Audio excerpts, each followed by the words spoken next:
દિવાળીનો તહેવાર આવી રહ્યો છે।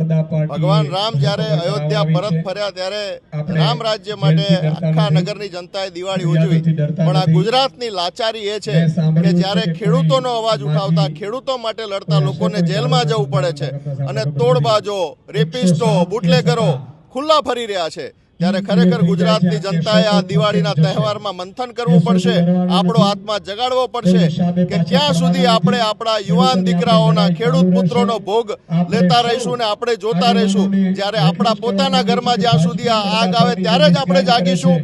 ખરેખર આજે ગુજરાતની માતાઓ, બહેનો, ખેડૂતો, તમામ તબક્કાના લોકો, બેરોજગારો આજે ખૂબ દુઃખી છે, ખૂબ ખરાબ પરિસ્થિતિ વણસી ગઈ છે અને આ ક્રાંતિનો અવાજ, પરિવર્તનનો અવાજ ગુજરાતના ખૂણે ખૂણે ઉઠી રહ્યો છે। આખા ગુજરાતને જે અન્ન પૂરું પાડે છે એ ખેડૂતો, એ અન્નદાતા, એમની લાચારી, એમને હોશિયાળા બનવું પડે, એમને ગરીબીમાં જીવન ગુજારવું પડે અને આજે આપણે સૌએ આ લડત લડવી પડે આઝાદીના 80 વર્ષ પછી અને 30 વર્ષ ભારતીય જનતા પાર્ટીને આપ્યા। એ ખરેખર આપણા બધા માટે શરમની બાબત છે। ભલે આપણે કોઈ પણ પક્ષમાં જોડાયેલા હોઈએ, પણ જો આપણે ગુજરાતના ખેડૂતોને આદર સન્માન નથી અપાવી શકતા તો ખરેખર આપણા માટે આનાથી મોટી શરમની બીજી કોઈ વાત ના હોય।